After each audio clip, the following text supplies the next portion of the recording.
बिस्मिल्लाहिर्रहमानिर्रहीम। अस्सलाम वालेकुम students, I am Mohammad Fawad Malik. Students, हम चैप्टर नंबर 14 कर रहे थे और आज हमने आर्टिकल करना है एम्पियर्स लॉ। तो आइए आज का लेक्चर शुरू करते हैं।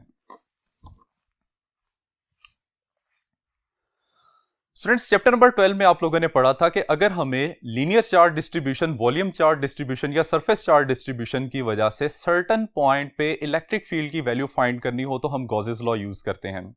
बिल्कुल उसी तरीके से अगर हमें एक करंट कैरिंग वायर से, एक करंट कैरिंग सिंगल लूप से या करंट कैरिंग सोलेनाइड से प्रोड्यूस होने वाले मैग्नेटिक फील्ड की वैल्यू फाइंड करनी हो एट सर्टेन डिस्टेंस, तो उसके लिए हम एम्पियर्स लॉ यूज करते हैं।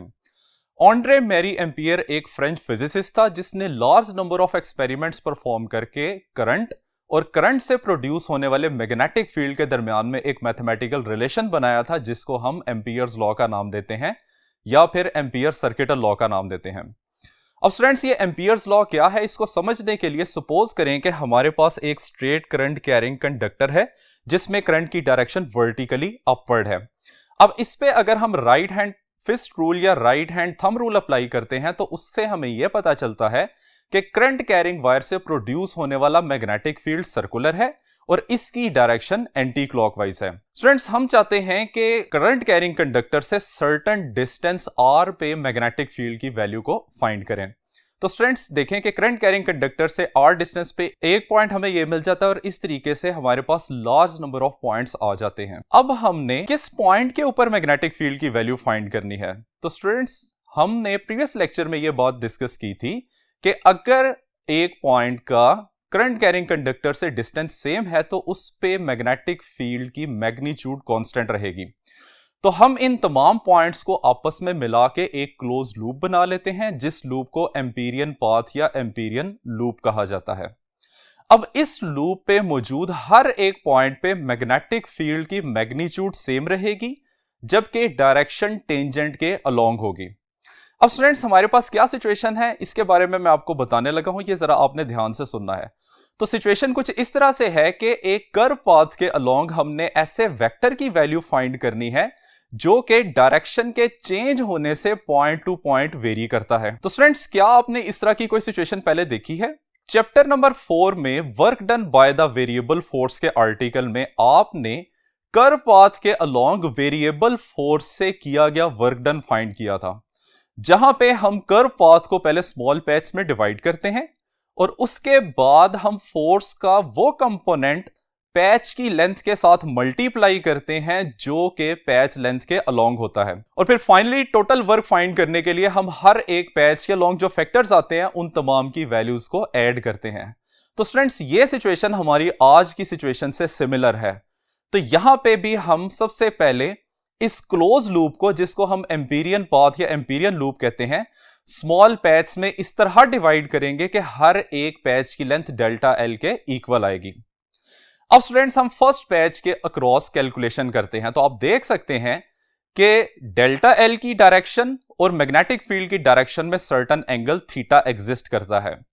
हमने यहां पे मैग्नेटिक फील्ड को उसके कंपोनेंट्स में डिवाइड करना है। तो थीटा के सामने वाला कंपोनेंट मैग्नेटिक फील्ड का वर्टिकल कंपोनेंट बनता है जिसकी वैल्यू बी साइन थीटा के इक्वल है, और थीटा के साथ वाला मैग्नेटिक फील्ड का कंपोनेंट हॉरिजॉन्टल कंपोनेंट बनता है जिसकी डायरेक्शन डेल्टा एल की डायरेक्शन जैसी है और इसकी मैग्नीट्यूड बी कॉस थीटा के इक्वल है। तो हमने यहां पे बी कॉस थीटा को पाथ की लेंथ के साथ मल्टीप्लाई करना है। स्टूडेंट्स, इसी तरीके से हमने नेक्स्ट पैच के लिए भी यही वैल्यू कैलकुलेट करनी है एंड सो ऑन। सो हर एक पैच के अक्रॉस हम इस वैल्यू को कैलकुलेट करेंगे। स्टूडेंट्स, वर्क वाले आर्टिकल में आपने जब ये तमाम वैल्यूज फाइंड कर ली थी तो उसके बाद आपने टोटल वर्क फाइंड करने के लिए इन तमाम फैक्टर्स को ऐड किया था। तो जब यहां पे हम तमाम वैल्यूज कैलकुलेट कर लेंगे उसके बाद जब आप इसको सम करते हैं तो ये वैल्यूज हमारे पास कुछ इस तरीके से आ जाएंगी, जिसमें फर्स्ट पैच के अक्रॉस जो वैल्यू बनेगी b cos of theta into delta l for the first path plus b cos of theta delta l for second path plus so on. So suppose करते हैं कि हमने टोटल n पाथ्स के अंदर close loop को divide किया था, तो लास्ट पाथ के लिए इसकी वैल्यू बन जाएगी b cos of theta delta l for the nth path. और इन सब वैल्यूज को जब आप आपस में ऐड करेंगे तो इसको समीशन की फॉर्म में हम लिखते हैं sigma I is equal to 1 से n। अब I जो है वो नंबर ऑफ पैथ्स की वैल्यूज हमें बता रहा है जो कि 1 से शुरू होती हैं और n तक एंड होती हैं। इस वजह से हमने यहां पे I की वैल्यू 1 से n तक लिखी है। फिर फैक्टर आ जाएगा हमारे पास b cos of theta into delta L, और यहां पे I आ जाएगा। अब स्टूडेंट्स हमें यह पता है कि जब भी डॉट प्रोडक्ट को ओपन किया जाता है तो उससे cos ऑफ थीटा प्रोड्यूस होता है, तो यहां पे हम इसको वेक्टर फॉर्म में लिखेंगे तो ये वैल्यू बन जाएगी implies that summation I is equal to 1 से n b dot delta l vectors I is equal to. अब स्टूडेंट्स एक्सपेरिमेंटली ये देखा गया है कि ये फैक्टर इक्वल आता है mu naught times the total current enclosed by Amperian loop. इस फैक्टर के इक्वल आता है। और स्टूडेंट्स ये करंट एनक्लोज से क्या मुराद है, तो उसके लिए सपोज कीजिए कि हमारे पास एक क्लोज लूप है और इस क्लोज लूप में से करंट परपेंडिकुलरली गुजर रहा है, तो वो करंट जो कि लूप में से परपेंडिकुलरली पास कर रहा हो इसको हम एनक्लोज्ड करंट कहते हैं। अब फर्ज कर लें कि लूप में से नंबर ऑफ करंट्स पास करें, कुछ अपवर्ड डायरेक्शन में है और कुछ डाउनवर्ड डायरेक्शन में है, तो कन्वेंशनल मेथड के मुताबिक हम अपवर्ड डायरेक्शन के करंट को पॉजिटिव लेते हैं जबकि डाउनवर्ड डायरेक्शन को हम नेगेटिव लेते हैं। तो इस तरह से आपने लूप में से पास करने वाला नेट करंट फाइंड करना होता है। अब हमारे केस में तो यहां पे एक ही करंट है, इस वजह से हम इसको सिंपली आई एनक्लोज्ड का नाम ही देंगे, लेकिन यह करंट लूप में से तमाम करंट्स के यानी नेट करंट को रिप्रेजेंट कर रहा होता है। तो इस तरीके से हमारे पास यह फॉर्मूला बन जाएगा sigma I is equal to 1 से n b dot delta l I that is equal to mu naught times to the total current कह लें या current enclosed by the Amperian loop ये कह लें। Students this is the mathematical form of the Ampere's law, और इसके मुताबिक हम एम्पियर्स लॉ की स्टेटमेंट को कुछ इस तरह से लिख सकते हैं।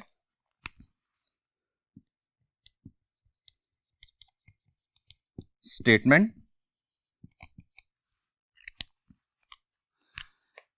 तो इसकी स्टेटमेंट बनती है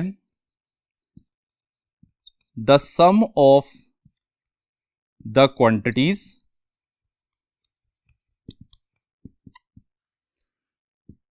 b dot delta l of all path elements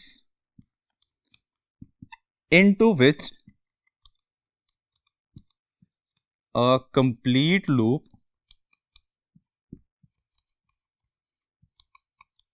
has been divided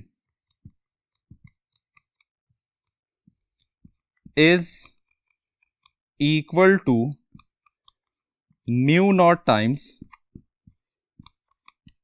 2 the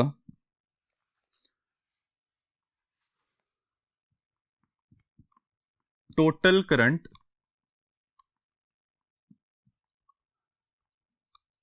enclosed by the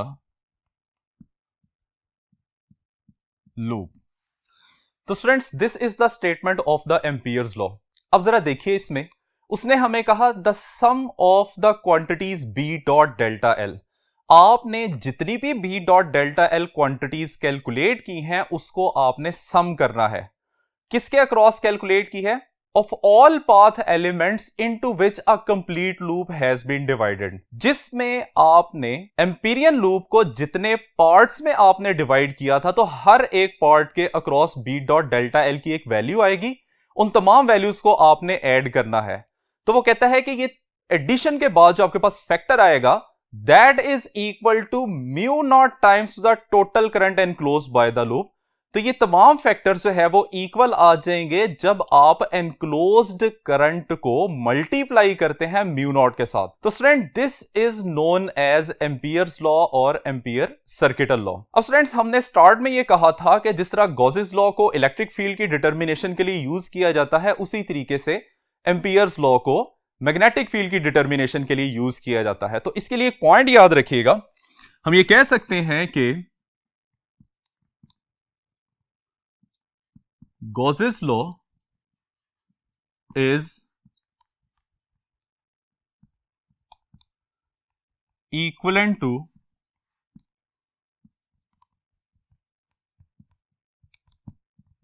Ampere's law। लेकिन स्टूडेंट्स इन दोनों में फर्क क्या है? फर्क यह है कि Gauss's law अप्लाई किया जाता है इलेक्ट्रोस्टैटिक्स में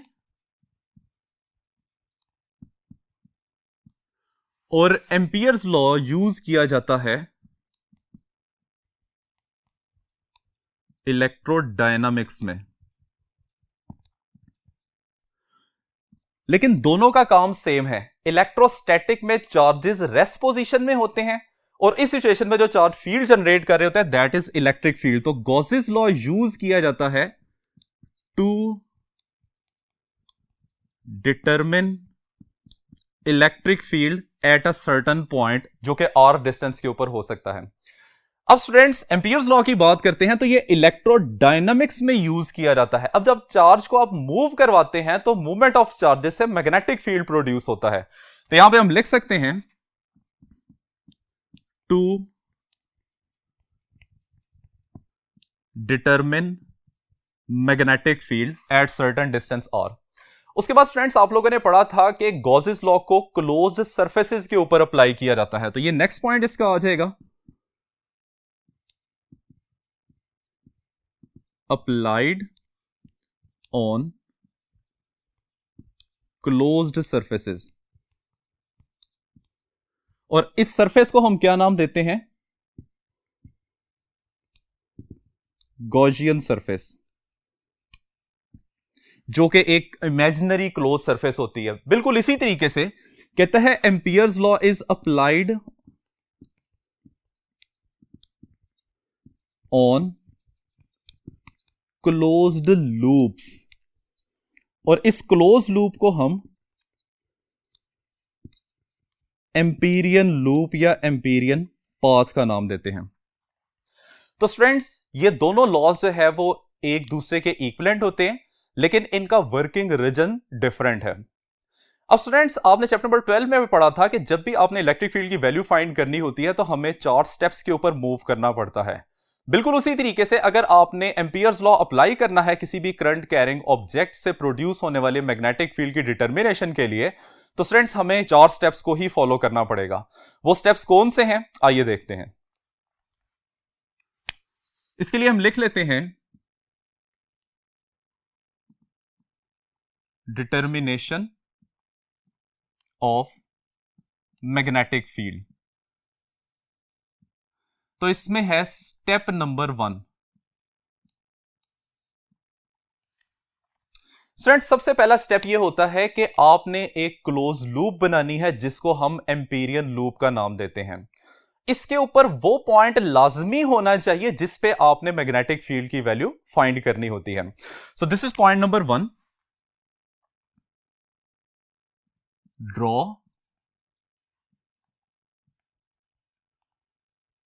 imaginary closed loop called Amperian loop such that it must contain the point say P at which magnetic field is to be determined।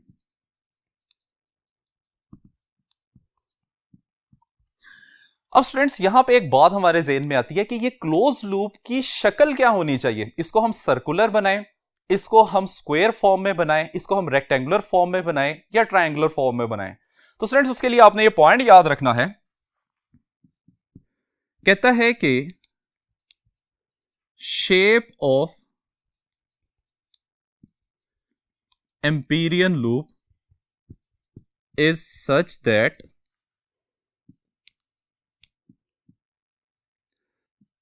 magnetic field is either parallel or perpendicular or zero। ठीक है, magnetic field या तो parallel होनी चाहिए या फिर perpendicular होनी चाहिए उस लेंथ के अक्रॉस, या फिर उस लेंथ के ऊपर मैग्नेटिक फील्ड की वैल्यू 0 होनी चाहिए, या ये तीनों कंडीशंस जो है वो एक साथ हो सकती हैं in the same case for the different length elements. तो इसमें अगर आपको सर्कल बनाना पड़ता है वो भी ठीक है, स्क्वायर बनाना पड़ता है वो भी ठीक है, ट्रायंगल बनानी पड़ती है वो भी ठीक है, तो कोई भी शेप आप इसमें बना सकते हैं, लेकिन उसके लिए हमें ये 3 कंडीशंस अपने जहन में रखनी होगी।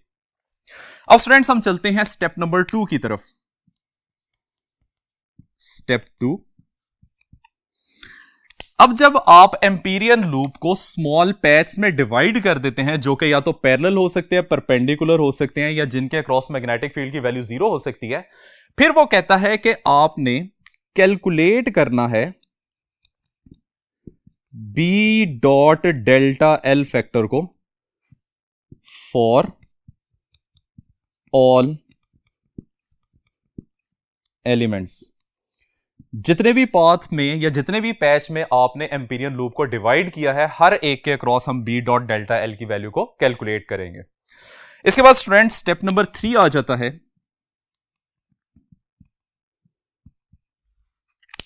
स्टेप नंबर 3 में आपने कैलकुलेट करना है current enclosed bye Amperian loop. Amperian loop ने कितना करंट एनक्लोज किया हुआ है, आप उसकी वैल्यू फाइंड करेंगे। तो स्टूडेंट्स याद रखिएगा कि एनक्लोज्ड करंट वो करंट होता है जो कि क्लोज लूप में से परपेंडिकुलरली पास किया जाता है।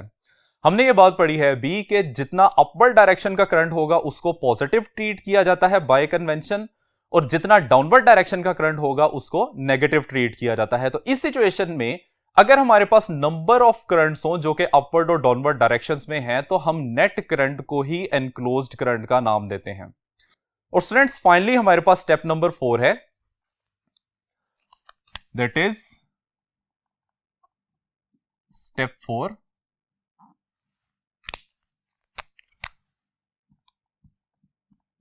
Applying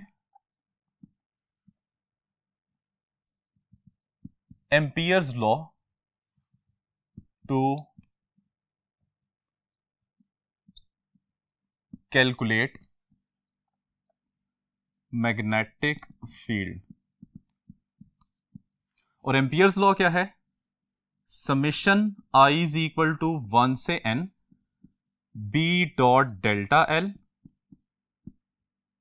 I is equal to mu naught times to the current enclosed.